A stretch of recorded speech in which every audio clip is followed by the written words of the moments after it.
Dans le Talmud Taranit, à la page 19b, nous trouvons ce récit qui met l'accent sur le grand bitachon, la grande confiance en Dieu du richissime Nagdimon Ben Gurion. Le Talmud raconte que nous étions à la période des fêtes de Sukkot et la plupart des béné Israël sont montés en pèlerinage à la fête de Sukkot à Yerushalayim. Mais du fait qu'il ne pleuvait pas depuis longtemps, il y a eu un manque d'eau. Donc les pèlerins n'avaient même pas d'eau à boire. Alors le richissime Nagdimon Ben Gurion, qui habitait à Yerushalayim, est allé voir le gouverneur romain et lui a proposé de lui emprunter 12 citernes d'eau pour les pèlerins et en fixant un délai pour lui rendre cette eau, et il lui a promis que s'il n'arrive pas à ce délai à lui rendre les citernes pleines, alors en échange, il lui payera la somme de 12 talents d'or.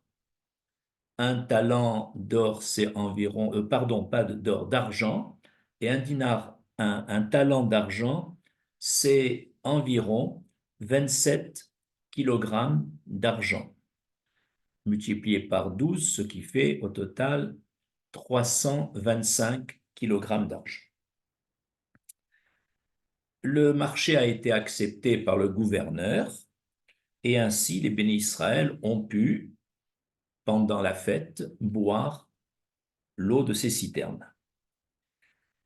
Arrivé le jour de l'échéance, Nagdimon se présente au petit matin chez Nagdimon et lui demande ou bien tu me rends mes citernes pleines, ou bien tu me rends l'argent prévu. Et Nagdimon lui répond, le délai n'est pas encore terminé, j'ai toute la journée pour respecter mon contrat. Et le gouverneur revient en début d'après-midi et lui redemande ou bien tu me rends mes citernes pleines, ou bien tu me payes les 325 kilogrammes d'argent. Et Nagdimon lui dit, le délai n'est pas encore terminé, c'est au coucher du soleil que le délai est fixé, donc pour le moment, je ne te dois rien. Et le gouverneur romain, moqueur, dit à Nagdimon, ça fait plusieurs semaines qu'il ne pleut pas. Nous sommes à 2-3 heures de l'échéance et tu crois que vraiment il va pleuvoir? Et même s'il pleut, est-ce que les citernes peuvent se remplir en si peu de temps? Le gouverneur, assuré de recevoir son argent, puisqu'il est certain qu'il ne pleuvra pas, et même s'il pleut, il ne pleuvra pas suffisamment pour remplir les citernes, le gouverneur partit prendre un bain tout joyeux, alors que Nagdimon, un peu anxieux, nous sommes à quelques heures de l'échéance du délai, Nagdimon est rentré au temple, il s'est enveloppé de son châle de prière, de son talit, et il a fait la prière suivante. Ribono shel olam, maître du monde, tu sais bien que ce n'est pas pour mon honneur, ni pour l'honneur de mes pères, que j'ai agi ainsi. C'est en ton honneur, puisque les béné Israël sont venus en masse pour la fête de Sukkot, t'honorer au temple, et c'est pour ne pas qu'ils restent privés d'eau que j'ai fait ce marché. Aussitôt, après cette prière, les nuages s'amoncelèrent dans le ciel et la pluie tomba abondamment, au point que les 12 citernes non seulement se remplirent, mais débordèrent. Au moment où le gouverneur sortait de son bain, Nagdimon sortait du temple, et Nagdimon, avec humour, demande au gouverneur: voilà, tes citernes sont bien remplies, et en plus, tu me dois les excédents d'eau de tes citernes. Le gouverneur répondit: je sais que l'Éternel, en si peu de temps, en 2, 3 heures, a bouleversé son monde uniquement pour toi. Cependant, je te demande de me rendre l'argent que tu as promis, car le soleil était déjà couché quand mes citernes se sont remplies. Alors Nagdimon, devant cette revendication, puisque le ciel était couvert encore, et Nagdimon prétend que le soleil était déjà couché, ce qui veut dire que les citernes, d'après lui, ont été remplies après l'échéance. Alors Nagdimon retourne dans le temple et s'enveloppe de son châle de prière, de son talit, et fait la nouvelle prière: Ribono shel Rolam, maître du monde, fais savoir que tu aimes vraiment tes enfants. Aussitôt, les nuages se dissipèrent grâce à un vent fort, et le soleil, certes dans son déclin, se mit à briller. Et le gouverneur donc abandonna sa revendication et accepta les 12 citernes remplies avant l'échéance. Ce récit qui montre le grand bitachon jusqu'à la dernière minute de Nagdimon Ben Gurion, ce récit suscite 6 questions. Première question: quand expirait le délai fixé par Nagdimon au gouverneur? Nagdimon avait fixé le délai avec le délai avec le gouverneur à la fin, au dernier jour de la fête de Sukkot, puisque les pèlerins devaient repartir chacun à son domicile après la fête de Sukkot. Et il a fixé ce délai au dernier jour de Sukkot, au moment où le soleil se coucherait. Et pourquoi a-t-il choisi cette date? Parce que nous savons que pendant la fête de Sukkot, les béné Israël prient pour obtenir les pluies nécessaires. Et, et donc, il espérait que, euh, que Hachem exauce ses prières et fasse tomber les pluies à la fin de cette fête. C'est pourquoi il a tenu à fixer le délai à la fin du 7e jour de Sukkot, au coucher du soleil. Deuxième question: pourquoi est-ce 12 citernes que Nagdimon a empruntées? Et pourquoi a-t-il permis, au cas où l'eau ne tomberait pas, de payer au gouverneur 12 talents d'or? Nous savons que, comme c'est écrit dans la paracha Béchalach, à propos du campement d'Israël dans la ville de Élim, dans le désert, le verset dit, Shemot chapitre 15, verset 27, Vayavahu, Ilima, ils arrivèrent dans la ville de Élim, Vesham, Shteim, Resre, Ainot, Maïm. Et là se trouvaient 12 sources d'eau. Et Rachi dit à propos de ce verset, ces 12 sources d'eau, toutes prêtes, trouvées dans la ville de Élim, correspondaient au mérite des 12 tribus d'Israël, chaque tribu ayant contribué à une des sources, parce qu'Israël était méritant à ce moment-là. Donc Nagdimon a fait le raisonnement suivant. Dans le cas où les mérites d'Israël sont suffisants, alors l'Éternel va nous exaucer et remplir les citernes avant le délai prévu.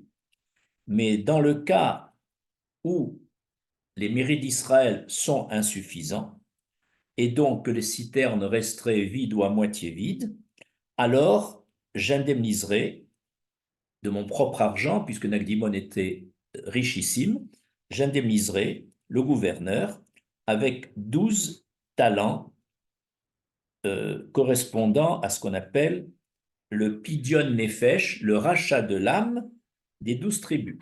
C'est l'explication du commentateur Maharsha. Troisième question. Pourquoi le gouverneur se présente-t-il 3 fois, une au petit matin, une en début d'après-midi et une troisième fois avant Mincha? Pourquoi se présente-t-il 3 fois pour réclamer soit l'eau, soit l'argent? Citons 2 réponses à cette question. La première réponse est du commentateur Ben Ishraï. Il dit que le gouverneur craignait que Nagdimon, le jour même de l'échéance, ait toute la journée, donc environ 12 heures, pour prier l'Éternel et afin que les pluies tombent abondamment. C'est pourquoi, avant même que Nagdimon, au petit matin, fasse sa prière du matin de Shachrit, il est venu pour réclamer son dû afin d'angoisser Nagdimon, donc de le déconcentrer dans sa prière afin que sa prière porte moins. C'était le but et il a refait ça à 3 reprises avant chaque prière pour déconcentrer Nagdimon. La deuxième explication est du commentateur Maharsha. D'après le gouverneur, il y a un malentendu puisque lorsque Nagdimon lui a fixé la date au dernier jour de Sukkot, pour le gouverneur, c'est le début du dernier jour de Sukkot, mais pour Nagdimon, c'est la fin du dernier jour. C'est pour ça que le gouverneur vient. Alors, lorsque au petit matin, il vient réclamer, c'est normal. Il pense que il lui doit ou l'eau ou l'argent au début de ce jour, de ce 7e jour. Et quand Nagdimon lui répond non, l'échéance a été fixée à la fin de la journée, alors le gouverneur lui dit, étant donné qu'il y a un malentendu et qu'on n'a pas bien fixé les choses, moi je pense que c'est le début de la journée, toi tu penses que c'est la fin, on va faire un compromis. Donc c'est la mi-journée qui va être le délai. Et c'est pourquoi qu'il revient à la mi-journée pour redemander. Mais Nagdimon tient bon et dit non, l'échéance c'est bien en fin de journée. Voilà comment on peut comprendre le fait que le gouverneur soit revenu à 3 reprises. Nous arrivons à la 5e question. Pourquoi non, oui, à la 4e question. 4e question, pourquoi Nagdimon n'a-t-il pas prié en début de journée pour avoir de l'eau?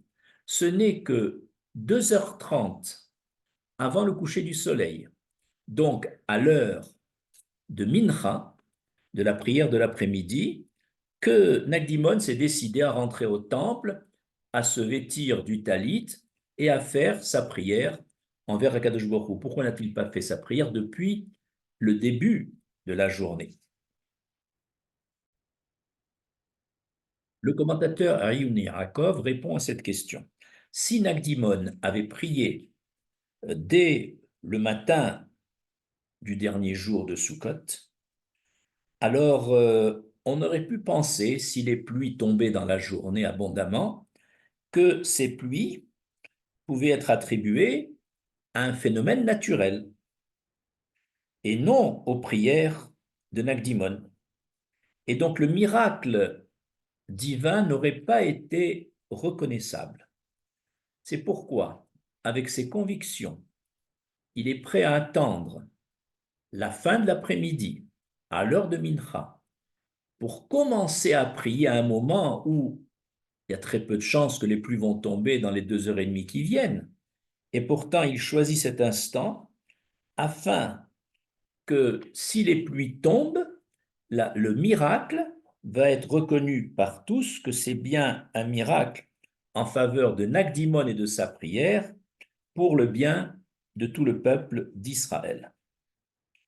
Nous arrivons à la 5e question.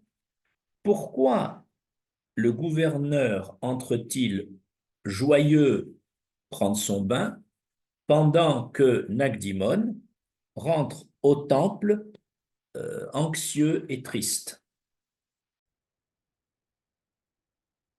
Le gouverneur est rentré en milieu d'après-midi prendre un bain chaud pour narguer un peu Nagdimon en disant, vous n'avez même pas d'eau à boire, vous avez dû m'emprunter de l'eau, alors que moi, j'ai tellement d'excédent d'eau que je peux même prendre des bains de plaisir.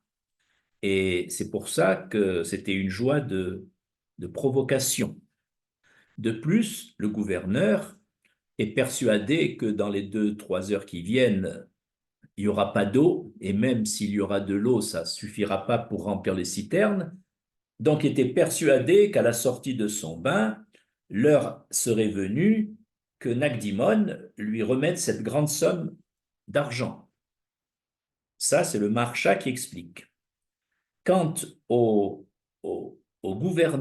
quant à Nagdimon, s'il est rentré triste au temple, sa tristesse n'est pas tant parce qu'il devait payer cette somme d'argent au cas où l'eau ne tombe pas, parce qu'il était très riche. Donc, ce n'était pas un très gros problème pour lui, cette somme d'argent. Mais c'était plutôt pour le kavod, la gloire d'Hachem, qui fait que sa prière ne serait pas exaucée. Autrement dit, il était plus triste pour l'eau qui ne tombe pas pour glorifier Dieu que pour la somme d'argent qu'il devait payer. De plus, si Nagdimon est rentré dans un état de tristesse au temple, où c'était le dernier jour de Sukkot, qui est donc un jour de joie, c'est parce que Nagdimon a pensé s'imprégner de cette joie afin de dissiper sa tristesse, d'annuler la joie du gouverneur qui pensait avoir gagné une grande somme. Nous arrivons à la dernière question de ce cours. Pourquoi le deuxième miracle, la dissipation des nuages qui étaient amoncelés pour découvrir le soleil, était-il une preuve d'amour d'Hachem pour Nagdimon, une preuve d'amour plus grande que le premier miracle où les citernes ont été remplies? La réponse est la suivante, c'est que, étant donné que le ciel était couvert, le gouverneur dit le soleil est déjà couché. Donc les citernes se sont remplies après le coucher, donc après le délai, donc tu me dois l'argent. Et ça, c'est les dires du gouverneur. Mais Nagdimon peut lui répondre, je ne peux pas te payer cette somme d'argent tant que tu ne m'apportes pas une preuve que le soleil était déjà couché. Donc le gouverneur romain n'ayant pas de preuve, alors il y a un principe dans la Torah quelqu'un qui réclame de l'argent et qui n'a pas de preuves, la situation reste telle qu'elle est.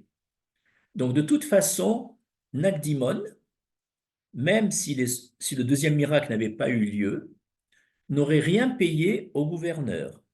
Il lui dit, voilà, l'eau est là dans tes citernes, toi tu prétends que l'eau s'est remplie après le coucher du soleil, moi je prétends le contraire, tant que tu n'as pas de preuves, je n'ai rien à te payer. Donc le deuxième miracle n'était pas un miracle qui a permis de gagner de l'argent à Nagdimon. De toute façon, il n'aurait pas payé. Donc c'était bien un miracle pour le superflu, pour le kavod Hashem, pour faire taire le gouverneur. Et ça, chaque fois qu'il y a un miracle pour le superflu, alors c'est une preuve d'amour de l'Éternel envers Nagdimon, grâce au bitachon qu'il a montré, convaincu qu'Hachem exaucerait ses prières jusqu'à la dernière minute. Je vous remercie.